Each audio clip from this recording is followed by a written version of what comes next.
സയ്യിദുനാ അലി ഇബ്നു അബീ ത്വാലിബ് കറമല്ലാഹു വജ്ഹ, ആ മഹാനുഭാവൻ ഒരു ദിവസം ഖുതുബ നിർവഹിക്കുന്നതിന്റെ ഇടയിൽ പറഞ്ഞുപോയി, യാ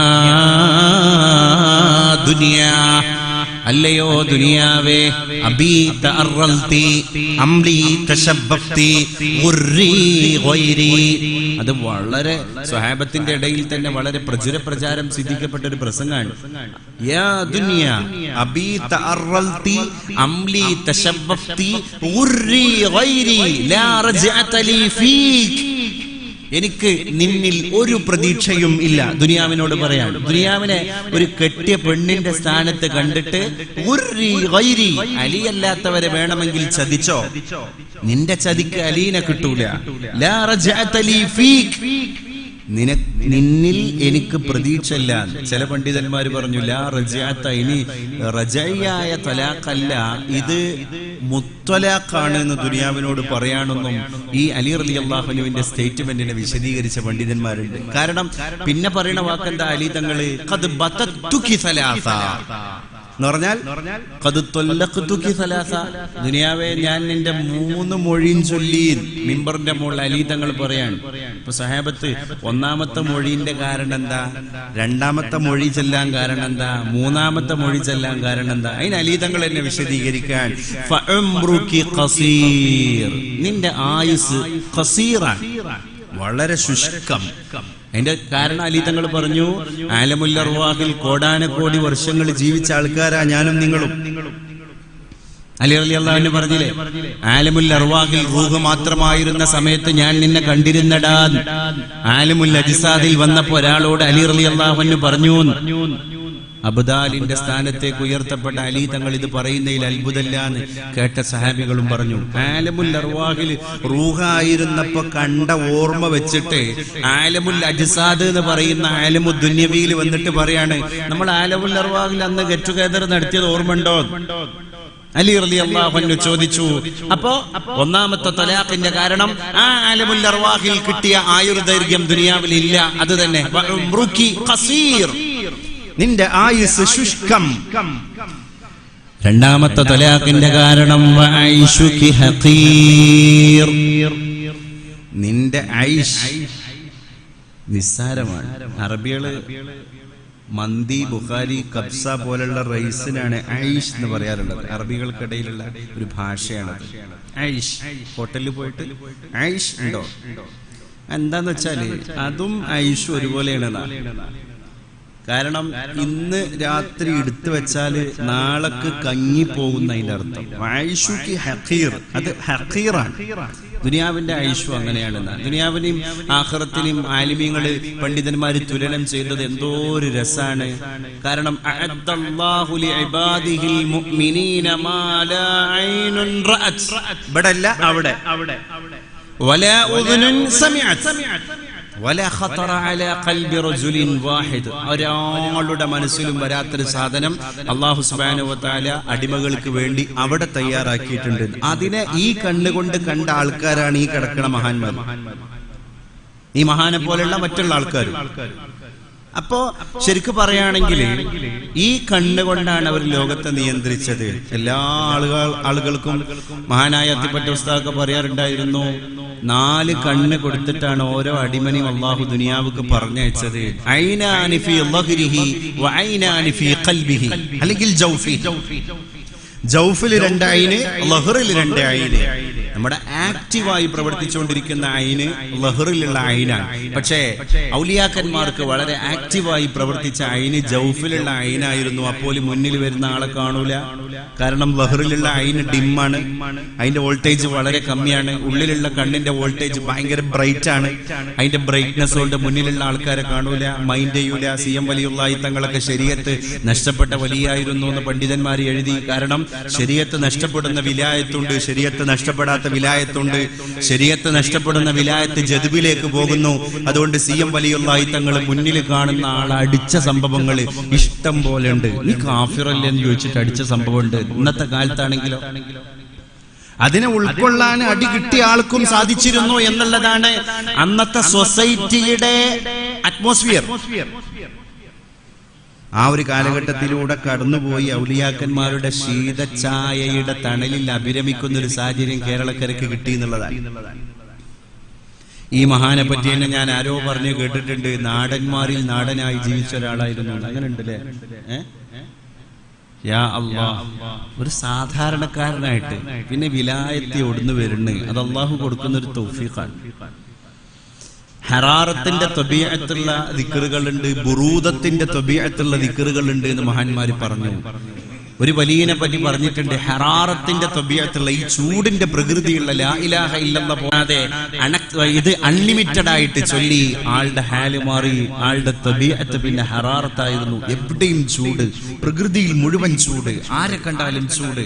സ്വലാത്ത് ബുറൂദത്തിന്റെ ത്വബീഅത്താണ് സ്വലാത്തിനുള്ളത്. ഒരാളിനി പരിധി വിട്ട് സ്വലാത്ത് ചൊല്ലിയാൽ തന്നെ അയാളുടെ ത്വബീഅത്ത് ചൂടിലേക്ക് പോകൂല, അയാൾ എപ്പോഴും ശാന്തനായിരിക്കും. രണ്ടും വിലായത്താണ് എന്ന് മഹാന്മാര് പഠിപ്പിച്ചു. അവിടെയാണ് അലി റളിയല്ലാഹു അൻഹു പറഞ്ഞ വാക്കിലേക്ക് നമ്മൾ തിരിച്ചു പോകേണ്ടത്. രണ്ടാമത്തെ തലാഖിന്റെ കാരണം ദുനിയാവേ വഐശുകി ഹഖീർ, നിന്റെ ജീവിതം വളരെ നിസ്സാരമാണ്. നമ്മൾ 1 കിലോ ഇറച്ചി കോട്ടക്കൽ അങ്ങാടിയിലെ മാർക്കറ്റിൽ പോയി വാങ്ങി നമ്മുടെ ഫ്രീസറിൽ തന്നെ വെച്ചു. എത്ര കാലം നമ്മൾ വെക്കും? ഫ്രീസർ ഇല്ലാതെ വെച്ചു എത്ര നേരം നമ്മൾ വെക്കും? അപ്പൊ തന്നെ ആൾക്കാർ പറയും, ഉളിയത്തിന്റെ ഇറച്ചിയാണ്, രാവിലെ അറുത്ത പോത്താണെങ്കിൽ ഉച്ചാകണേന്റെ മുമ്പ് എല്ലായിടത്തും കൊടുത്ത് തിരൂരട്ടോ കീസിൽ കെട്ടിവെക്കരുത്, സ്മെല്ല് മാറുകയാണ്, സാധനം സ്മെല്ല് മാറാൻ. ബനൂ ഇസ്രായേലിയരുടെ കാലഘട്ടത്തിൽ ഇത് സ്മെല്ല് മാറാത്തൊരു സാഹചര്യം ഉണ്ടായിരുന്നു. പിന്നെ അള്ളാഹു ദുനിയാവിന്റെ ത്വബീയത്ത് മനസ്സിലാക്കി കൊടുക്കാൻ വേണ്ടിയിട്ടും അവരുടെ നന്ദി കേടിനുള്ള പ്രതിഫലം എന്നുള്ള നിൽക്കും ഇറച്ചി മലിനമാകുന്ന സാഹചര്യത്തെ സൃഷ്ടിച്ചു എന്ന് മുഫസ്സിരീങ്ങൾ അഭിപ്രായപ്പെട്ടു. അപ്പൊ ദുനിയാവ്, നമ്മുടെ ഡ്രസ്സ് കുറച്ച് കഴിയുമ്പോൾ നുരുമ്പാണ്, അത് വാഷ് ചെയ്യാനാവാൻ എത്ര കാലം വാഷ് ചെയ്ത് കൊണ്ടെടുക്കും? അപ്പൊ അതിന് വാലിഡിറ്റി എക്സ്പയർ ആവാൻ. നമ്മളെ ഫുഡ് എല്ലാം എക്സ്പയർ ആണ്. എക്സ്പയറി ഡേറ്റ് കാണി മെൻഷൻ ചെയ്യാതെ ഒരു ഫുഡ് പ്രൊഡക്റ്റ് പോലും വിൽപ്പന നടത്താൻ പാടില്ല. അവിടെ പരിശോധനക്ക് സ്ക്വാഡ് വന്നാൽ എക്സ്പയറി ഡേറ്റ് മെൻഷൻ ചെയ്തിട്ടില്ലെങ്കിൽ ആ ഷോപ്പിന് സീല് വീഴാണ്. ആ ഷോപ്പ് പിന്നെ പ്രവർത്തിക്കാൻ പറ്റൂല. എക്സ്പയറി ഡേറ്റ് മെൻഷൻ ചെയ്ത ഒരു സാധനം ഡേറ്റ് കഴിഞ്ഞിട്ട് അവിടെ വിൽപ്പനക്ക് വെച്ചിട്ടുണ്ടെങ്കിലും ആ ഷോപ്പിന് സീല് വീഴാണ്. ഇതന്നെ നമ്മളെ പഠിപ്പിക്കുന്ന പാഠെന്താ? ദുനിയാവ് എന്ന് പറയുന്നത് തന്നെ എക്സ്പയറി ഡേറ്റ് ഉള്ള ഒരു സാധനമാണ്. അൺലിമിറ്റഡ് അല്ല. അനന്തം എന്ന് പറയുന്ന ഒരു സാധനം ഇവിടെ ഇല്ല. നമ്മളെ കണ്ണുകൊണ്ട് കാണാൻ പറ്റുന്ന കാഴ്ചക്ക് ഒരു ലിമിറ്റ് ഉണ്ട്. അതിന്റെ അപ്പുറം ഒരു പുകയിട്ടേ നമുക്ക് ഫീൽ ചെയ്യുള്ളൂ. നമ്മളെ കാത് കൊണ്ട് കേൾക്കാൻ പറ്റുന്ന കേൾവി ശക്തിക്ക് 2K ബൈറ്റ്സ് 20,000 ഹെഡ്സ് എന്ന് പറയുന്ന ശാസ്ത്രീയമായി അളന്ന് തിട്ടപ്പെടുത്തിയ ഒരു അളവുണ്ട്, ഒരു മെഷർമെന്റ് നടത്തിയിട്ടുണ്ട്. 20,000 ഹെഡ്സേ ഈ മനുഷ്യന്റെ ദുനിയാവിലുള്ള ചെവിക്ക് ഇവിടെ വെച്ച് കേൾക്കാൻ കഴിയുള്ളൂ. അതിന്റെ അപ്പുറത്തെ സൗണ്ട് ഈ ദുനിയാവിലുണ്ട്. പക്ഷെ അതൊരു കമ്പനമായി, ഒരു വൈബ്രേഷൻ ആയിട്ട് മാത്രമേ നമുക്ക് ഫീൽ ചെയ്യുള്ളൂ. പക്ഷെ നായ, അതുപോലെ തന്നെ പശു, ആട് മറ്റു വർഗങ്ങള്, അവയ്ക്കൊക്കെ കേൾക്കാനും കഴിയും. അപ്പൊ നമ്മുടെ കേൾവി ശക്തിയേക്കാള് എത്രയോ കേൾവി ശക്തി അവക്കുണ്ട്. അപ്പൊ എല്ലായിടത്തും അല്ലാഹു തആല ഒരു ഹദ് വെച്ചു. അഅ്മാറു ഉമ്മത്തി ബൈന 60 വ 70 എന്ന് പറഞ്ഞു. എബോ ഉണ്ട്, ബിലോ ഉണ്ട്, അൺഎക്സ്പെക്റ്റഡ് ആയിട്ട് മരിച്ചു പോകുന്നുണ്ട്. ഈ പള്ളിക്കാട്ടിക്ക് ഇങ്ങനെ ഇറങ്ങി ഓരോ മീസാൻ കല്ലിന്റെയും മുകളിൽ കൊത്തിവെച്ച പേരുകളുടെ കൂടെ അവര് മരിച്ചുപോയ വർഷങ്ങൾ കൂടി നോക്കുക. അവരെ ബന്ധുക്കളോട് ചോദിക്കുക, ഈ ആൾ എത്ര വയസ്സിലാ മരിച്ചത്?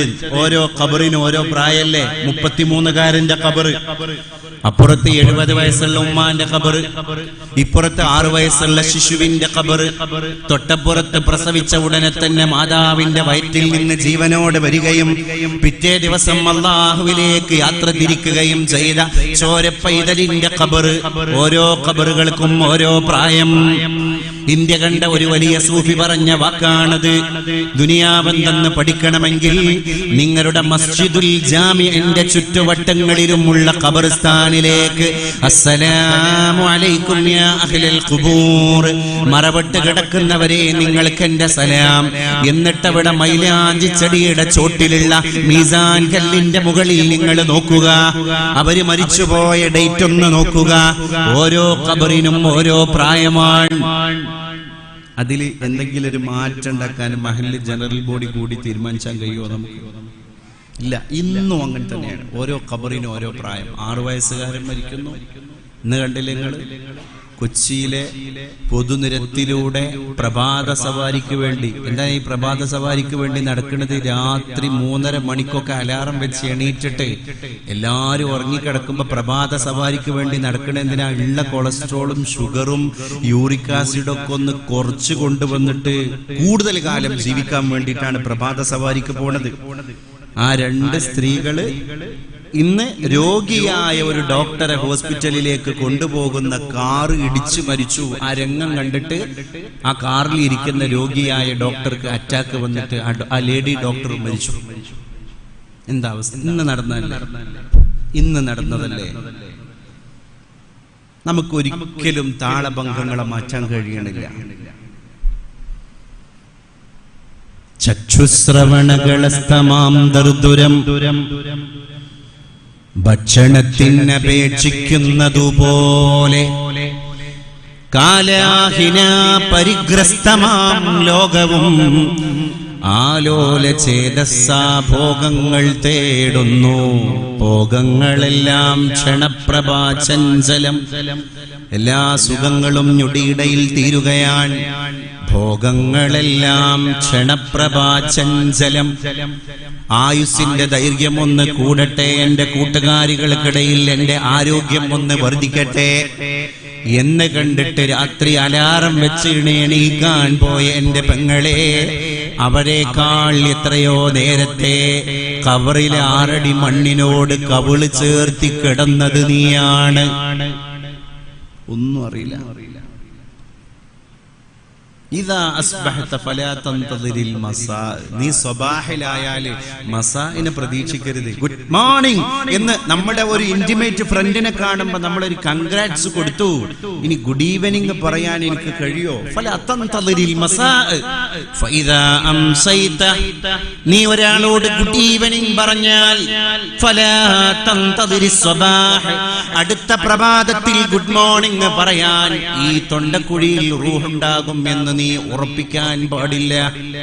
അതുകൊണ്ടാണ് വലാ തഖൂലന്ന ലിശൈഇൻ ഇന്നി ഫാഇലുൻ ദാലിക ഗദാ ഇല്ലാ അയ്യശാ അല്ലാഹ്.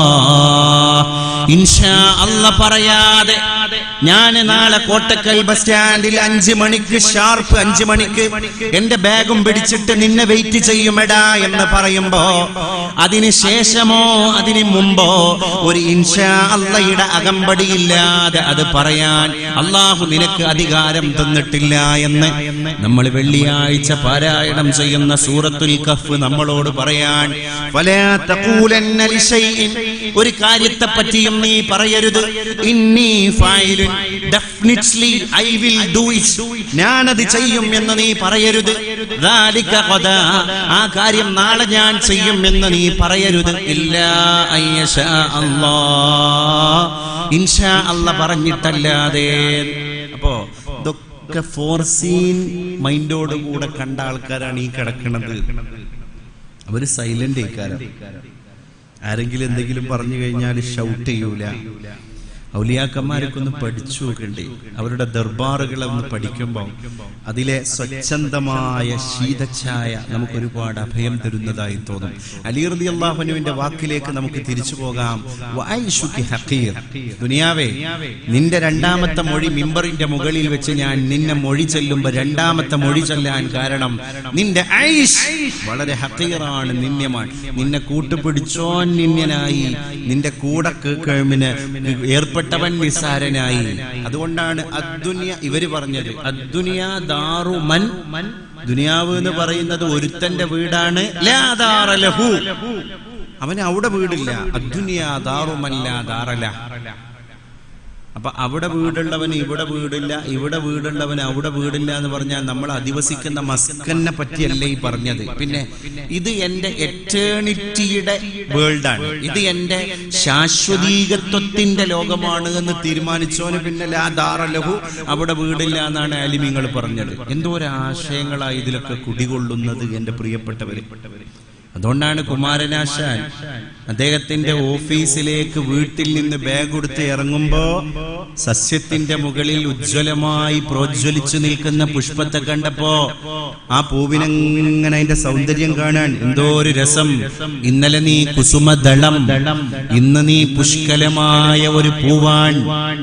പക്ഷേ അദ്ദേഹം ഓഫീസിൽ ഡ്യൂട്ടിയൊക്കെ കഴിഞ്ഞ് വൈകുന്നേരം തിരിച്ചു വരുമ്പോഴേക്ക് ലോകത്തിന്റെ സൗന്ദര്യ മാദക റാണിയായ സൗന്ദര്യത്തിടമ്പായ ഈ പൂവ് അതിന്റെ മാതാവിന്റെ മടിത്തട്ടിൽ നിന്ന് ഞെട്ടറ്റ് വീണ് താഴെ ഉറുമ്പരിക്കുന്നു.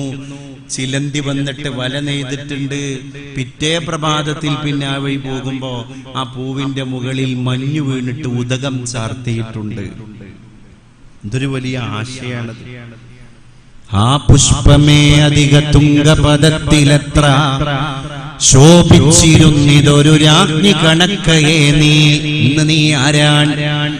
ശ്രീഭൂവിലസ്ഥിര. അതുകൊണ്ട് പൂവേ നീ ഞങ്ങളെ മനുഷ്യരെ പഠിപ്പിച്ച ഒരു പാഠമുണ്ട്. ശ്രീ ഐശ്വര്യം എന്ന് പറയുന്നത് പേര്, പെരുമ, പത്രാസ്, തറവാടിത്തം, മേൽവിലാസം എന്ന് പറയുന്നത് ഭൂവിലസ്ഥിര, ഈ ഭൂമിയിൽ സ്ഥിരമല്ല.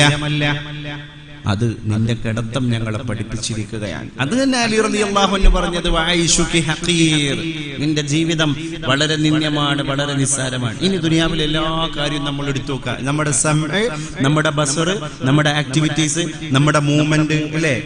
ചൈനയിലെ പുതിയ പാർക്ക് കണ്ടു, ഹാങ്ങിങ് പാർക്ക്. തൂക്കിൽ ഇങ്ങനെ തൂങ്ങിയാടുന്ന, തൊട്ടിലാടുന്ന പൂന്തോട്ടം നമ്മൾ കണ്ടു, അരുവി നമ്മൾ കണ്ടു, വൈവിധ്യങ്ങൾ നമ്മൾ കണ്ടു. എന്നിട്ട് പറയാണ് മാല ഐനുൻ റഅത്, പക്ഷേ ഒരു കണ്ണും ഇതുവരെ കാണാത്ത കാഴ്ച. എന്തായിരിക്കും ആ സ്വർഗ്ഗം? വലാ ഉദുനുൻ സമിഅത്, ഒരാൾക്ക് പറഞ്ഞ് അയാളുടെ വാക്കിന്റെ മാധുര്യം കൊണ്ട് എത്ര അനുഭൂതി ആൾക്കാർക്ക് പറഞ്ഞു കൊടുക്കാം. എന്നാലേ ഒരു ചെവിയും കേൾക്കാത്ത വാർത്തകൾ അവിടെ റെഡിയാണ്. ഒരു മനുഷ്യന്റെ കൽബിലേക്ക് ഇമാജിനേഷനായിട്ട് പോലും വരാത്ത ഒരു അനുഭൂതി അവിടെ റെഡിയാണ്. നമുക്ക് പിക്ചറൈസ് ചെയ്യാൻ പോലും സാധിക്കാത്ത സാധനം അവിടെ റെഡിയാണ്. എന്നിട്ട് നിങ്ങൾ നാളെ ചവിട്ടാൻ പോകുന്ന സ്വർഗത്തിലെ ഒരാൾ കൃഷിപ്പണിക്ക് വേണ്ടി കൈക്കോട്ടെടുത്ത് ഇറങ്ങുകയാണ്. ഏക്കറക്കണക്കിന് തോട്ടത്തിന്റെ അധിപനായി അള്ളാഹു അദ്ദേഹത്തിന്റെ ആഗ്രഹപ്രകാരം മാറ്റിയിട്ടുണ്ട്. ആ മനുഷ്യൻ ചവിട്ടണ ആ മണ്ണ് ഏക്കറക്കണക്കിന്, ഹെക്ടർ കണക്കിന് ഭൂമിയുടെ ഉടമസ്ഥനായ സ്വർഗവാസി, അയാൾക്ക് വേണ്ടി അള്ളാഹു കൊടുത്ത കൃഷിയിടത്തിലേക്ക് വിത്തിറക്കാൻ വേണ്ടി പോകുമ്പോ അയാൾ ചവിട്ടിയ മണ്ണ് അത് ഒന്നാന്തരം മുന്തിയ മിസ്കാണ്. സ്വർഗത്തിലെ ഏറ്റവും മ്ലേച്ഛമായ മണ്ണിന്റെ അവസ്ഥയാണ് ഈ പറയുന്നത്. മ്ലേച്ഛം എന്നുള്ളത് ഈ ദുനിയാവിലേക്ക് ചേർത്തിട്ടാണ് ഞാൻ പറയുന്നത് കേട്ടോ. അങ്ങനെ ഓരോ കാര്യങ്ങളും ഓരോ മനുഷ്യനും അല്ലാഹു തആല കൊടുക്കുന്നത് ഒരുപാട് ആളുകളുടെ ശക്തിയാണ്. അങ്ങനെ ഇതിന്റെ ഒരു അനന്തമായ വർണ്ണന തന്നെ കിതാബുകളിൽ കാണാൻ സാധിക്കും. അപ്പൊ അത് നേരത്തെ കണ്ട ആൾക്കാരാണ് ദുനിയാവിനെ മൊഴിച്ചൊല്ലി. കാരണം അത് കണ്ടപ്പോ ഞങ്ങൾക്ക് ഇതൊന്നുമല്ല എന്നുള്ളത് കൃത്യമായി ബോധ്യപ്പെട്ടു. ഞങ്ങളെ ഉള്ളിലുള്ള കണ്ണ് പ്രവർത്തിച്ചു, ആക്റ്റീവായി. ഇതിനെ ഞങ്ങൾ ഡീആക്ടിവേറ്റ് ചെയ്തു. ഇത് ആക്റ്റീവായി. മൂന്നാമത്തെ തലാഖിന്റെ കാരണം സയ്യിദുനാ അലിയുൻ കറമല്ലാഹു വജ്ഹ പറയുകയാണ്, വഖതറുകി കബീർ. ഭൗതിക ലോകമേ, ദുനിയാവേ, നിന്റെ അപകടം വളരെ ഭയാനകമാണ്, മാരകമാണ്, ഗുരുതരമാണ്. വഖതറുകി കബീർ, നിന്റെ അപകടം വളരെ ഭയാനകമായ അപകടമാണ്. ദുനിയാവിനെ കൂട്ടുപിടിച്ചാൽ ഉണ്ടാകാൻ പോകുന്ന അപകടം ഭയാനകം. അൽ ഖംറു ഉമ്മുൽ ഫവാഹിഷ് വഅക്ബറുൽ കബായിർ, സകല തിന്മകളുടെയും മാതാവും എല്ലാ ദോഷങ്ങളുടെയും മേലെ നിൽക്കുന്നതും മദ്യമാണ്, ലഹരിയാണ്. ലഹരി ഉണ്ടെങ്കിൽ പിന്നൊന്നും വേണ്ട. ആ ഒരു ലഹരിയുടെ ദൈന്യത എത്ര കുടുംബിനികൾ ഈ കാര്യം മറച്ചു വെക്കേണ്ടവരോ എന്റെ പ്രിയപ്പെട്ടവരെ. നമ്മൾ ഇനി ഇൻഡിവിജ്വൽ ആയിട്ടുള്ള പ്രൊപ്പഗേഷൻ നടത്താൻ ബാധ്യസ്ഥരാണ്. പബ്ലിക്കായിരിക്കുന്ന നമ്മുടെ ഈ പരിപാടിനേക്കാൾ എത്രയോ എഫക്റ്റീവായിരിക്കാൻ നമ്മളെ നാട്ടിൽ ഇറങ്ങിയിട്ടൊരു സെൻസസ് എടുത്തു നോക്ക്. ഉമ്മത്തിൽപ്പെട്ട, നമ്മളെ കൗമിൽപ്പെട്ട എത്ര ആളുകൾ ഇതിന്റെ അഡിക്റ്റായി, സാഹചര്യത്തിന്റെ പേരിൽ പഴച്ചുപോയി. അവർക്ക് പഠനം പ്രശ്നമല്ല, PSC എത്ര വേക്കൻസി വരുന്നുണ്ടെന്നുള്ള അവർ പ്രശ്നമല്ല. മുസ്ലിം സമുദായത്തിന് വേണ്ടി നീക്കി വെക്കപ്പെട്ട ഗവൺമെന്റ് തസ്തിക പോലും മലപ്പുറം ജില്ലയിൽ ഒഴിഞ്ഞു കിടക്കുകയാണ്. കാരണം എന്താ? കഞ്ചാവ് അടിച്ച് കിക്കായി കുത്തിർക്കാണ് ഇഷാമാരിബിന്റെ ഇടയിൽ സഫ ഓരോ അങ്ങാടിയിലും. ഇവർക്ക് PSCന്റെ കോട്ട നോക്കാൻ നേരണ്ടോ? മുസ്ലിം സമുദായത്തിന് വേക്കന്റ് ആയി കിടക്കുന്ന റിസർവേഷൻ സീറ്റുകള് ആ സമുദായത്തിന് ഫുൾഫിൽ ചെയ്യാൻ കഴിയണില്ല. എവിടെ എത്തി നമ്മള്? നാളെ ഒരു പ്രബുദ്ധതയുള്ള ഉദ്യോഗസ്ഥനെ വാർത്തെടുക്കാൻ നമ്മുടെ സമുദായത്തിന് സാധിക്കാതെ പോകും. ഞാൻ പറയാണ്, ഒരു കാലത്ത് നമ്മൾ ദർസ് സമ്പ്രദായം കേരളത്തിൽ തുടങ്ങി. സൗദി അറേബ്യയിലെ മുസ്തഫ സഹർ എന്ന് പറയുന്ന വിദ്യാഭ്യാസ മേഖലയിൽ പ്രവർത്തിച്ച വിചക്ഷണനായ ഒരു മനുഷ്യൻ കേരളം സന്ദർശിക്കാൻ അതിന്റെ ഇടയിൽ വന്നു. അദ്ദേഹം കൊച്ചിയില് വിമാനം ഇറങ്ങി. അദ്ദേഹം പറഞ്ഞു, എനിക്ക് കേരളത്തിലെ ദർസി സമ്പ്രദായങ്ങളെ പഠിക്കണം. ആ മനുഷ്യനെ അദ്ദേഹത്തിന്റെ കൂടെയുള്ള മുറാഫിഖീങ്ങളായ ആളുകള് കേരളത്തിലെ ഓരോ ദർസുകളും പ്രമുഖ സ്ഥലങ്ങളും കലാലയങ്ങളും കാണിച്ചു കൊടുത്തു. പോകുന്നതിന്റെ മുമ്പ് അദ്ദേഹം പറഞ്ഞു, എനിക്ക് മാധ്യമങ്ങളെ കാണണം.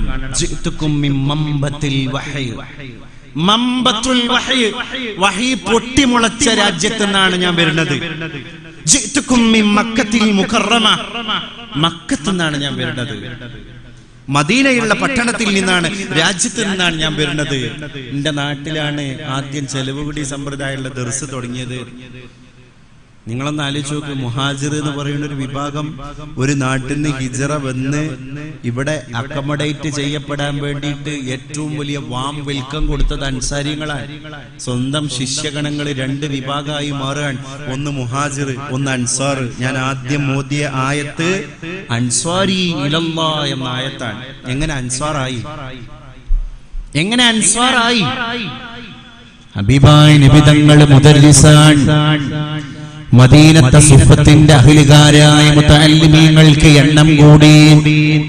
കൂട്ടത്തിൽ നാട്ടിലെ ഒരു ചെറുപ്പക്കാരൻ വന്നിട്ട് ഹബീബിനോട് പരാതി പറഞ്ഞില്ലേ റസൂലേ, എന്റെ അനുജൻ അങ്ങയുടെ ദർസിൽ പഠിക്കാണ് ഹബീബേ, ഞാനാണ് കുടുംബം പോറ്റാനുള്ളത്, അവന് പഠിച്ചു കൊടുത്താ പോരെ നബിയെ.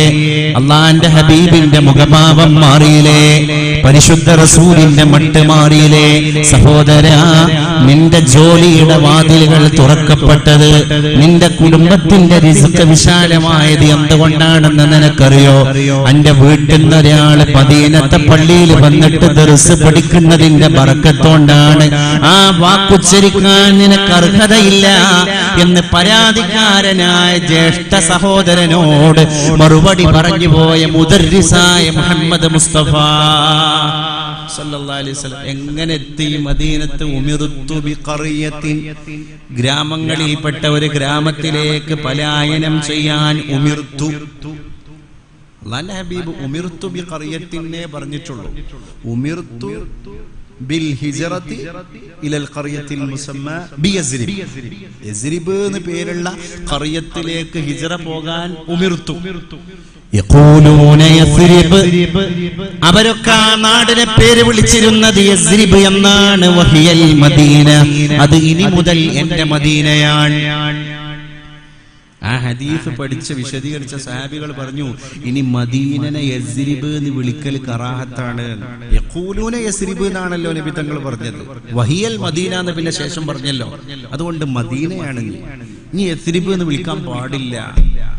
എന്താണ് മദീനയുടെ പ്രത്യേകത? അതൊരു ദർസ് തുടങ്ങിയ നാടാണ്. തംഫിന്നാസ കമാ തംഫിൽ കീറു ഖബസൽ ഹദീദ്. ഹദീദ് ഇരുമ്പ്, ഹദ്ദാദ് ബ്ലാക്ക് സ്മിത്ത്. ഈ ബ്ലാക്ക് സ്മിത്ത് എന്ന് ഇംഗ്ലീഷിൽ പറയുന്ന കരുവാൻ ഉണ്ടല്ലോ, കൊല്ലൻ.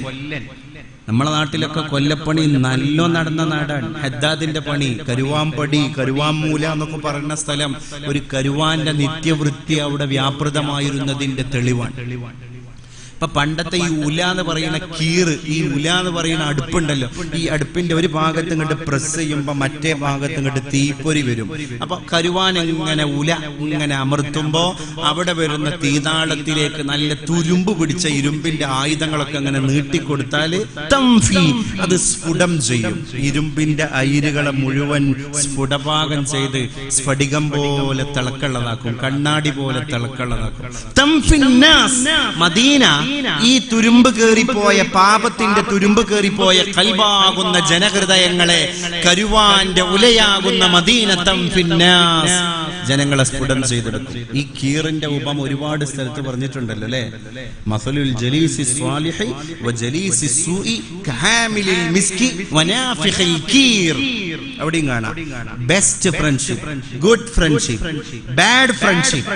ഈ രണ്ട് ഫ്രണ്ട്ഷിപ്പിന്റെയും മസല് ഉദാഹരണം കഹാമിലിൽ മിസ്ക് സുഗന്ധം ചുമന്നവനെ പോലെയാണ്, അത്താറിനെ പോലെയാണ്, അത്തർ കച്ചവടക്കാരനെ പോലെയാണ്. എന്താണ് പെർഫ്യൂം കൊണ്ടെടുക്കുന്ന അത്താറിന്റെ പ്രത്യേകത? കോട്ടക്കലങ്ങാടിയിൽ വന്നിട്ട് മസ്കും അറബുല്ലൂതും അത്തറുല്ലൂതും ഉമറുല്ലൂതും എല്ലാ സാധനങ്ങളുള്ള ഈ മസ്കിന്റെ കേന്ദ്രമായിരിക്കുന്ന കോട്ടക്കൽ വന്നിട്ട് ഞാൻ പെർഫ്യൂമിന്റെ എക്സാമ്പിൾ പറഞ്ഞ എനിക്ക് ആവശ്യമില്ല. ഹാമിലുൽ മിസ്ക് സുഗന്ധം ചുമന്ന മനുഷ്യൻ. ഒന്നുക്ക് ഇമ്മാ അൻ തബ്തഅ മിൻഹു, ഒന്നുക്ക് നീ അവന്റെ അടുത്ത് നിന്ന് ഒരു തോല അത്തർ വാങ്ങും, തബ്തഅ മിൻഹു ഔ അൻ തജിദ മിൻഹു റീഹൻ ത്വയ്യിബ, അല്ലെങ്കിൽ നല്ല സ്മെല്ല് അവന്റെ ഡ്രസ്സിൽ നല്ല ലാസ്റ്റിംഗ് സ്മെല്ലുള്ള ഊദ് അവന്റെ ശരീരത്തിലോ ഡ്രസ്സിലോ ഉണ്ടാവും. അപ്പൊ അവന്റെ കൂടെ ഇങ്ങനെ നടക്കുമ്പോ പരിസര ശക്തി ഗുണത്താൽ മർത്യൻ പരിശുദ്ധനാകും പാപിഷ്ഠർ പോലും എന്ന് കവി പറഞ്ഞ പോലെ ഈ ഒരു സുഗന്ധം ഓനുണ്ടാവും. ഇതാണ് ഗുഡ് ഫ്രണ്ട്ഷിപ്പ്. ലോക്ക്ഡൌൺ കാലത്ത് നമ്മളെ 8ലും 9ലും പഠിക്കുന്ന കുട്ടിന്റെ ഫ്രണ്ട്ഷിപ്പ് ലിസ്റ്റ് എടുത്തിട്ട് ഇവന്റെ ഫ്രണ്ട്സിന്റെ മുഴുവൻ ഹിസ്റ്ററി പഠിക്കുന്നത് വളരെ നല്ലതാണ് പാരന്റ്സിന്. ഇല്ലെങ്കിൽ ജലീസ് സൂ ആകും, ചീത്ത കൂട്ടുകാരന്റെ കൂടെയാകും അവൻ. അപ്പോ നാഫിഖുൽ കീറിനെ പോലെയാകും. ഇമ്മാ അൻ തുഹരിഖ സിയാബക, ഉലയിൽ ഊതുന്ന അടുപ്പുകാരൻ കരുവാൻ, ഒന്നുകിൽ നിന്റെ വസ്ത്രത്തെ കരിച്ചേക്കാം, ഔ അൻ തജിദ മിൻഹു റീഹൻ മുൻതിന നതൻ, അല്ലെങ്കിൽ അവനിൽ നിന്ന് അവന്റെ വിയർപ്പിന്റെയും ചൂടിന്റെയും ദുർഗന്ധം കിട്ടിയേക്കാം. എല്ലാ സ്ഥലത്തും ഹബീബായ നബി തങ്ങൾ എക്സാമ്പിൾ പറഞ്ഞിട്ടാണ് ഒരു ഹദീസിനെ സമർത്ഥിക്കാറ്. എത്ര സ്ഥലങ്ങളിൽ മദീനനെ പറ്റി പറഞ്ഞത് തുരുമ്പ് പിടിച്ച ജനഹൃദയങ്ങളെ പ്യൂരിഫൈ ചെയ്യുന്ന ഒരു വജ്രായുധമാണ് മദീന. ആ മദീനത്ത് ദർസ് തുടങ്ങാണ്. അല്ലാഹുവിന്റെ ഹബീബിന്റെ പരിശുദ്ധമായ ദർസ് സമ്പ്രദായമാണ്. എത്ര മനോഹരം!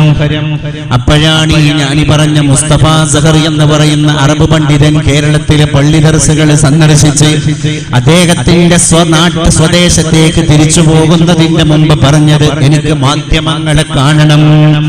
ആ മാധ്യമങ്ങളുടെ മുമ്പിലാണ് ഇദ്ദേഹം പറഞ്ഞത്, വഹി പൊട്ടിമുളച്ച ചെലവുകൂടി തുടങ്ങിയ നാട്ടിൽ നിന്നാണ് ഞാൻ വരുന്നത്. ഇന്ന് എന്റെ നാട്ടിൽ ചെലവുകൂടിയില്ല. അള്ളാന്റെ ഹബീബിന്റെ ദർസിൽ വന്നാണ്ട് കുറെ വീട്ടുകാർ പറഞ്ഞല്ലോ, നബിയെ ഇങ്ങനെ മുത്തല്ലിമീങ്ങളെ കൂട്ടത്തിൽപ്പെട്ട ഒരു കുട്ടിന്റെ ഭക്ഷണം ഞാൻ കൊടുത്തോളാം, അതിന്റെ വീട്ടിന്റെ ബർക്കത്താണെന്ന് പറഞ്ഞാണ്ട് മദീനത്ത് ആദ്യം തുടങ്ങിയ ഈ സമ്പ്രദായം. അദ്ദേഹം പറയാണ്, ഇന്ന് എന്റെ മദീനത്ത് ആ സിസ്റ്റം ഇല്ല, പക്ഷേ കേരളത്തിൽ ഒരുപാട് സ്ഥലത്ത് ഞാനത് കണ്ടു. എന്റെ മദീനത്തെ പള്ളിയിൽ റെഗുലർ ദർസില്ല. മദീനത്ത് എന്നുള്ള എന്താ, വലിയ ഒരു സിംഹാസനം പോലെയുള്ള ഒരു ചെയറിന്റെ അടുത്ത് കുറെ ആളുകൾ നസീഹത്ത് കേൾക്കാൻ വരും. അത് ഒരു അരമണിക്കൂറോട് കൂടെ അവസാനിക്കും. പാകിസ്ഥാനികൾക്ക് ഒരു ഉറുദു നസീഹത്ത്, ഫദക്കിർ ഫഇന്ന ദിക്റ തൻഫഉൽ മുഅ്മിനീൻ എന്നല്ലാതെ അവിടെ റെഗുലർ ദർസ് എവിടെയാണ്? നമ്മളെ നാടിന്റെ പാരമ്പര്യങ്ങളെ ഓർത്തിട്ട് നമ്മൾ എപ്പോഴും അഭിമാനിക്കണം. കാരണം എന്താന്ന് പറഞ്ഞാല് ഈ മുത്തല്ലിമീങ്ങളെ കാണുമ്പോ തന്നെ ഒരു കുളിരാണ്, ഉള്ളിന്റെ ഉള്ളിലൊരു കുളിരാണ്. ഒരു പരിപാടിക്ക് ഈ കുട്ടികൾ വരുമ്പോ ഒരു മജ്ലിസിൽ വന്നിരിക്കുമ്പോ ഒരു കൂട്ടായിട്ടൊരു മൗലൂദ് എല്ലുമ്പോ, സത്യം പറയുകയാണെങ്കിൽ ബഹുമാനപ്പെട്ട അലി ഫൈലി ഉസ്താദിന്റെ ഈ മുത്തല്ലിമീങ്ങളെയൊക്കെ ഞാനും പല സ്ഥലങ്ങളിലും അനുഭവിച്ചതാണ്. ഇതിനുണ്ടാകണ ഈ കുട്ടികൾ അവിടെ വന്ന് ഒരു പ്രോഗ്രാം അവർ അറ്റൻഡ് ചെയ്ത് തിരിച്ചു പോകുമ്പോ ഉണ്ടാകുന്ന അവാജ്യമായൊരു അനുഭൂതി ഉണ്ട്. അവാജ്യം എന്ന് പറഞ്ഞാൽ തന്നെ വചനം കൊണ്ട് പറഞ്ഞറിയിക്കാൻ കഴിയാത്തതാണ്. ആ പെരക്കാർക്കൊക്കെ ഒരു റാഹത്ത് കിട്ടിയിട്ടുണ്ടാവും. എന്തോ ഒരു ഭാരം മനസ്സിൽ നിന്ന് ഇറങ്ങിയ മാതിരി. പഠിച്ചോനെ എന്നാ ഒന്നാമത് അവരോട് വന്ന് എല്ലാവരും കൂട്ടായിട്ട് ആമീൻ പറഞ്ഞ് ആ മക്കളെ ദിക്ർ ചൊല്ലി, അല്ലെങ്കിൽ മൗലൂദല്ലി, അവരാ ബൈത്ത് ഇല്ലി, ആ ഒരു മട്ടത്തിലൊരു പരിപാടിയായിട്ട് കഴിയുമ്പോൾ ഉണ്ടാകുന്ന റാഹത്തുണ്ടല്ലോ, ഈ മൂലധനം ഇനി എവിടെ കിട്ടാനാണ്? ഞാൻ പറയട്ടെ, നമ്മളെ നാട്ടിൽ MBBSന്റെ കോട്ട ഇഷ്ടം പോലെയാണ്, ചാകര കണക്കിനാണ്. എന്നിട്ട് റാഹത്തോടെ കിട്ടണേ എവിടെയാണ്? ഇസ്തിറാഹത്തും തുമനീനത്തും കിട്ടുന്നത്? ബിടെക്കിന്റെ കോട്ട ഇഷ്ടം പോലെയാണ്. MBA, BBA, BCom, MCom, BEd, MEd എല്ലാ മേഖലയും വളരെ ലൈവാണ്. എല്ലാവരും വളരെ എഡ്യൂക്കേറ്റഡ് ആണ്. പക്ഷെ അലിഫ്ലാമിന്റെ തഅരീഫ് ഇട്ട് പറഞ്ഞ ഈ വിലയുള്ള സാധനം ഉണ്ടല്ലോ,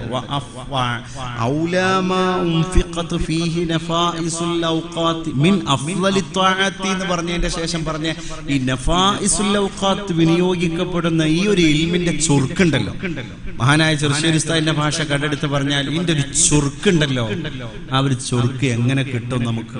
അതുകൊണ്ട് ദർസി പാരമ്പര്യം എന്നുള്ളത് ഈ നാടിന് കിട്ടിയ ഏറ്റവും വലിയൊരു സൗഭാഗ്യമാണ്. ഇല്ലെങ്കിൽ ഒരു ഇഹ്യാ നമുക്കില്ലല്ലോ. ഹൽ യസ്തവിൽ ലദീന യഅലമൂന വല്ലദീന ലാ യഅലമൂൻ. ഇൽമിന്റെ പ്രകാശാണ് ഈ നാടിന്റെ ഇഹ്യാ.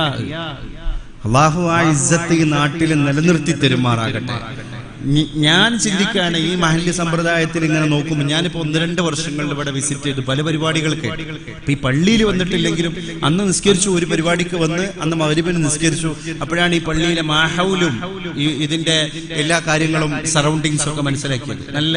നല്ലൊരു അന്തരീക്ഷം, ഒരു പഴയ എന്താ പറയാ ആഭിജാത്യവും കുലുമഹിമയും ഒക്കെ ഉള്ള കേരളത്തിലെ എണ്ണപ്പെടുന്ന മഹല്ലുകളിൽപ്പെട്ട ഒരു മഹല്ല് പാരമ്പര്യം. ഇവിടുത്തെ അറ്റ്മോസ്ഫിയർ നമ്മളോട് പറയും. ഞാൻ പറയാ, നമ്മളൊക്കെ ഒന്ന് എടുത്തു പിടിച്ചാൽ, എല്ലാരും ഒന്ന് എടുത്തു പിടിച്ചാല് എനിക്ക് തോന്നുക കുറച്ചുകൂടി ഒരു നല്ല സുസംഘടിതമായ ഊർജ്ജസ്വലമായ സംവിധാനത്തിലേക്ക് ഈ നാടിനെയും ഈ മഹല്ല് സംവിധാനത്തിനെയും നിങ്ങൾക്ക് എല്ലാവർക്കും കൊണ്ടുപോകാൻ കഴിയും. ഇതൊരു വലിയൊരു സംവിധാനമല്ലേ? നിങ്ങളൊന്ന് നോക്കൂ. കേരളത്തിലെ മഹല്ല് സംവിധാനം ഇപ്പൊ ബീഹാർക്ക് പറിച്ചിട്ടാണ്. ഞാൻ 4 ആഴ്ച മുമ്പ് കിഷൻഗഞ്ചിൽ പോയി, ബീഹാറിലെ കിഷൻഗഞ്ച് ജില്ലയിൽ. അവിടെ ബഹുമാനപ്പെട്ട എന്റെ സുഹൃത്ത് സുബൈർ ഹുദവിയുടെ നേതൃത്വത്തിൽ 12 ഏക്കർ ഭൂമി വിലക്ക് വാങ്ങി അവിടെ വലിയ സ്ഥാപനം വരികയാണ്. ആന്ധ്രാപ്രദേശിൽ സ്ഥാപനമായി, ബംഗാളിൽ സ്ഥാപനമായി, ആസാമിൽ സ്ഥാപനമായി. എന്നിട്ട് എന്റെ ബാച്ചിൽപ്പെട്ട ഹുദവി സുഹൃത്തുക്കൾ ഞങ്ങൾ 62 ആൾക്കാർ അടങ്ങുന്ന ഒരു വിങ് ഒരു മഹല്ല് ദത്തെടുത്തു. ചക്ല എന്ന് പറയുന്ന ഒരു മഹല്ല് എന്ന് പറഞ്ഞാല് ബീഹാറിലുള്ള ഒരു ഗ്രാമം, ഒരു മഹല്ല. അവിടെ ഒരു അമേരിക്കയിൽ വർക്ക് ചെയ്തുകൊണ്ടിരിക്കുന്ന ഒരു മലയാളി മുസ്ലിം വ്യവസായി, അദ്ദേഹം ഈ കാര്യങ്ങളൊക്കെ വീഡിയോയിലൂടെ കണ്ടപ്പോൾ അദ്ദേഹത്തിന്റെ കൽബ് കലങ്ങി, അദ്ദേഹത്തിന്റെ കണ്ണ് നിറഞ്ഞു. അദ്ദേഹം 1.5 കോടിക്ക് അവിടെ ഒരു പള്ളി ഉണ്ടാക്കി. എന്നിട്ട് അദ്ദേഹം പറഞ്ഞു, കേരളത്തിൽ നടക്കുന്ന മഹല്ല് സമ്പ്രദായം നിങ്ങൾ ഒന്നും തിരിയാത്ത ഈ റിക്ഷാവണ്ടി വലിച്ച് നടക്കുന്ന ഈ പടുജാഹിലീങ്ങളായ ഈ ഖൗമിന്റെ മുമ്പിൽ ഇംപ്ലിമെന്റ് ചെയ്യണം. അദ്ദേഹത്തിന്റെ ഒരു സ്വപ്നമായിരുന്നു. അങ്ങനെ എന്റെ ബാച്ചിൽപ്പെട്ട 62 ഹുദവികൾ അടങ്ങുന്ന ഒരു സംഘം ആ മഹല്ലിനെ ദത്തെടുത്തു, ചക്ല മഹല്ലിനെ. അവിടെ 2 മുദരിസുമാരെ നിയോഗിച്ചു. ഒരാള് മുദരിസ് കം ഖതീബ് ഇമാമ്, മറ്റൊരാള് ഫുൾ ടൈം മുദരിസ്, ദർസ് പഠിപ്പിച്ചുകൊണ്ടിരിക്കുക. ഇന്ന് നല്ലൊരു ദർസ് ആ പള്ളിന്റെ മുകളിൽ നടക്കുക. എവിടെ? ഒന്നും തിരിയാത്ത, ഒട്ടും പൊട്ടും തിരിയാത്ത ബ്രഹ്മപുത്ര നദിയിൽ മുസ്ലിമായ മാതാവ്, മുസ്ലിമായ പിഞ്ചു കുഞ്ഞ് മരിച്ചപ്പോ ആ പിഞ്ചു കുഞ്ഞിനെ വെള്ളശീലയിൽ പൊതിഞ്ഞിട്ട് എന്റെ കുഞ്ഞിന് ആത്മശാന്തി വേണം, എന്റെ കുഞ്ഞിന്റെ ആത്മാവിന് ശാന്തി വേണം, അതുകൊണ്ട് അയൽപ്പക്കത്തെ അമ്മച്ചി പറഞ്ഞു കൊടുത്തത് പ്രകാരം വെള്ളശീലയിൽ പൊതിഞ്ഞിട്ട് 1.5 വയസ്സുള്ള കുഞ്ഞിന്റെ മയ്യത്ത് ബ്രഹ്മപുത്ര നദിയിൽ ഒഴുക്കി വിട്ടിട്ട് ആത്മനിർവൃതി കൊണ്ട ഉമ്മയുടെ നാട്. ഞാൻ പറയുമ്പോ നിങ്ങൾക്ക് അതിശയോക്തി തോന്നിപ്പോകും. പക്ഷെ അവിടെ സഞ്ചരിക്കുമ്പോ ആ അതിശയങ്ങളെല്ലാം പമ്പ കിടക്കും. പിന്നെ നമ്മളെ കൽബ് സംസാരിക്കും.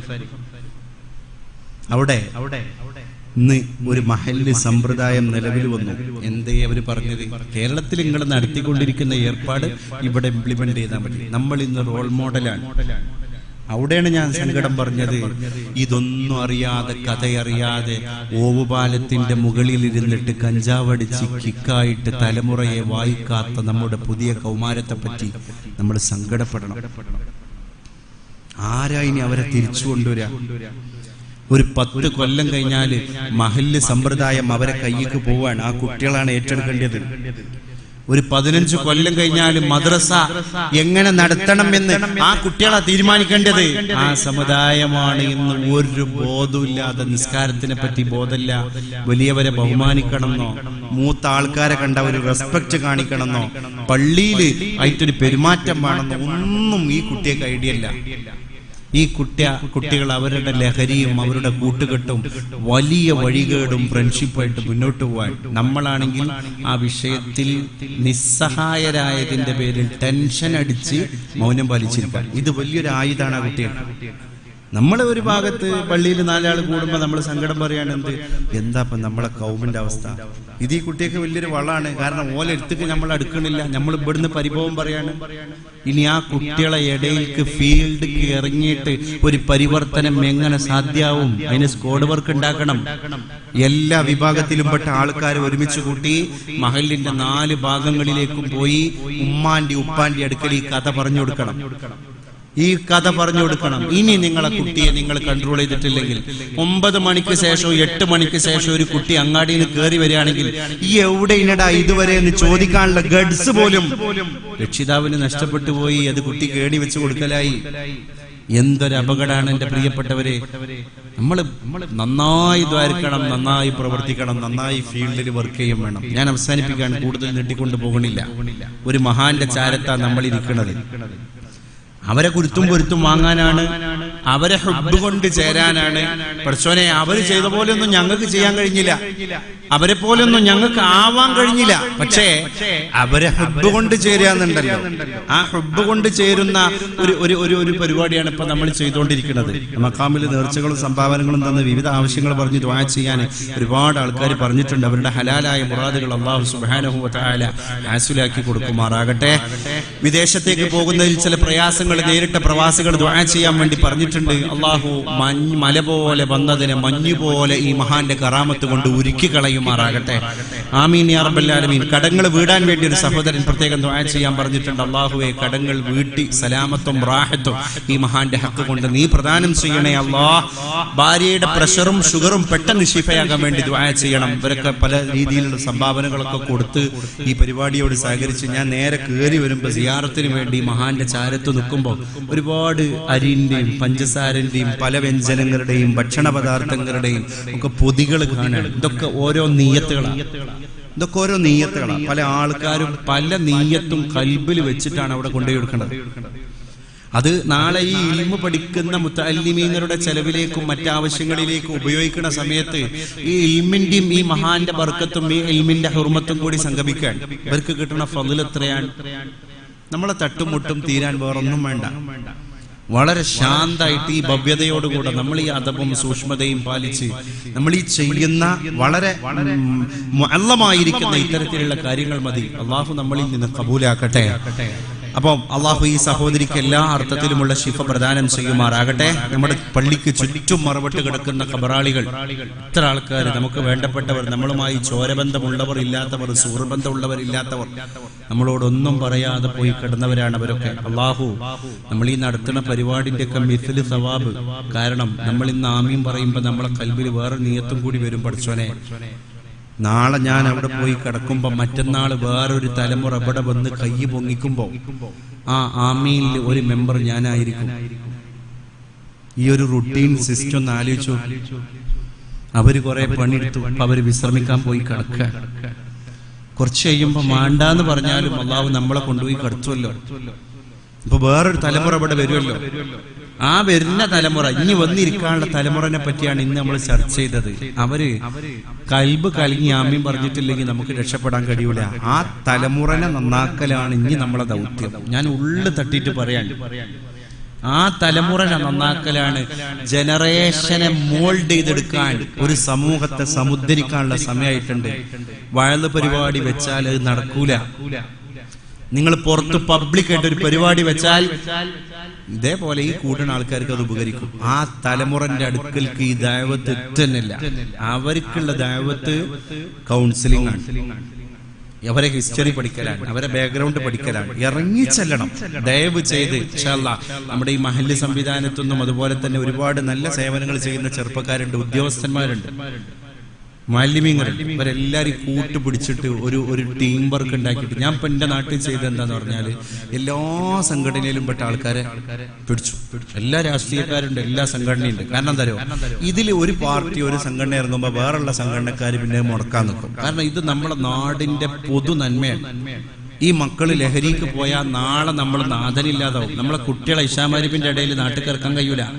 അങ്ങാടിക്ക് ഒരു സാധനം വാങ്ങാൻ നമ്മളെ ഈ മക്കളെ പറഞ്ഞു വിടാൻ നമുക്ക് ധൈര്യം ഉണ്ടാവില്ല. അത്രയും ഫസാദായിട്ടുണ്ടാകും. എല്ലാ വിഭാഗത്തിൽപ്പെട്ട ആൾക്കാരെ ഉൾപ്പെടുത്തിയിട്ട് നന്മ എന്ന് പറയുന്ന ഒരു അസോസിയേഷൻ ഉണ്ടാക്കി. അതുകൊണ്ട് ഇപ്പൊ നാട്ടിലൊരു പേടിയും ഭയമൊക്കെ വന്നു. കാരണം നന്മ എല്ലാ പൊളിറ്റിക്സും എല്ലാ സംഘടനയും അടങ്ങിയ ഒരു വിങ്ങാണ്.